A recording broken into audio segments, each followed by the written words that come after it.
Good morning, everybody. My name is Penny, and I want to welcome you to our daily Bible reading for today. If you would like to start receiving the daily Bible, you can go to thevillagenashville.com/daily Bible. It's a great way to spend some time in scripture during the day, and it really doesn't take very long. It's also a great way to get to know, put some of the names with some of the faces of our members, which I've enjoyed that aspect. Our reading for today is from the book of Revelation. Most of the scholars believe that John the Apostle, the son of Zebedee, wrote this book. It was written during a time when Christians were beginning to face a lot of persecution. During this time in history in Rome, they were starting to enforce the idea that the emperor was basically the king and that he was to be worshipped above everybody. But because Christians held that Christ was Lord and not Caesar, they refused to worship Caesar. And for that, they were beginning to face a lot of hostility and a lot of persecution. So really scary times for them. John wrote Revelation to encourage the followers of Christ to remain steadfast in their faith, not only in their daily lives, but in the times that he knew that they would be facing. Today we will be looking at Revelation chapter 7, verses 9 through 17. I'm not going to read all of the verses, but I am going to read the ones that stood out to me. And then I will just very briefly discuss them. We'll start with verse 9. After this I looked, and there before me was a great multitude that no one could count, from every nation, tribe, people, and language, standing before the throne and in front of the Lamb. They were wearing white robes and holding palm branches in their hands. In verses 13 through 14, then one of the elders asked me, "These in white robes, who are they, and where did they come from?" I answered, "Sir, you know." And he said, "These are they who came out of the great tribulation. They have washed their robes and made them white in the blood of the Lamb." And then skipping down to verses 16 and 17. Never again will they hunger, never again will they thirst. The sun will not beat upon them, nor any scorching heat. For the Lamb at the center of the throne will be their shepherd. He will lead them to the springs of living water, and God will wipe away every tear from their eyes.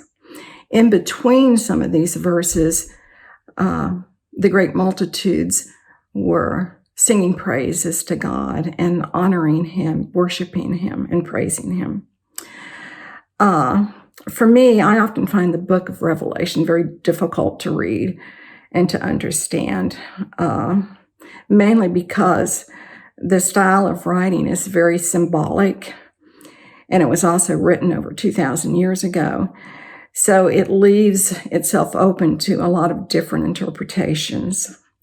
But with the verses that stood out to me today, I really think that Christians of this generation probably interpreted very much as the Christians that it was written for by John, because the New Testament that we have is in a lot of ways saying the same thing that John was writing about, to be encouraged in staying in our faith during good times and bad times, and times when we're afraid or sick, that God, Jesus, Scripture are always there for us to lean into and to make our lives better.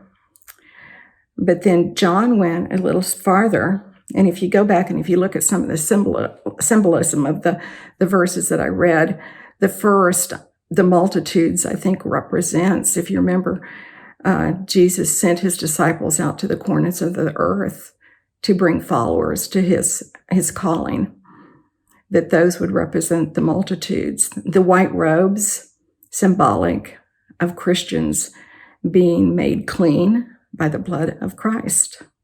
The palm trees or the palm leaves were a sign of celebration, of triumph, which when they were in front of God and in front of the Lamb, that was a place to celebrate, a place of triumph, and just great rejoicing and happiness. So he gives them a glimpse of the promises that Jesus had made to his followers, that he would leave, he would prepare a place for us, and then he would come back. And when he returned, he would take us to that place. And in that place, we would be before God and before Jesus, the shepherd. And it would be a place where there would be no tears. There would only be pure joy and love. So a perfect place. I find it interesting that in our daily lives, we have the fruits of the Spirit that we rely on for comfort, for joy, for strength, for peace. But we have those fruits in a world full of sin.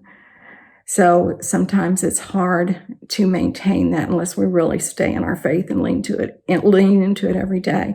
But once we get to eternity, we experience those same things, but it's in a perfect place where there is no sin. So a perfect love, a perfect joy. So for us, it's very encouraging, just like the whole New Testament is, I think. But during this time in our history, I think we need it even more. And so I think these verses are important for us to read. They certainly encourage me and to remind me that it's not always just about today, that it's about the end times. And it's about how we choose to follow our faith each and every day.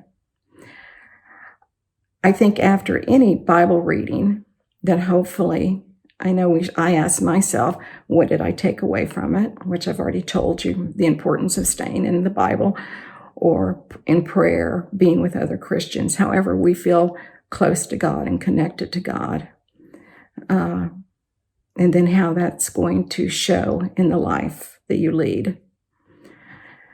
Anyway, I thank you for today, and I hope you got something from the reading today.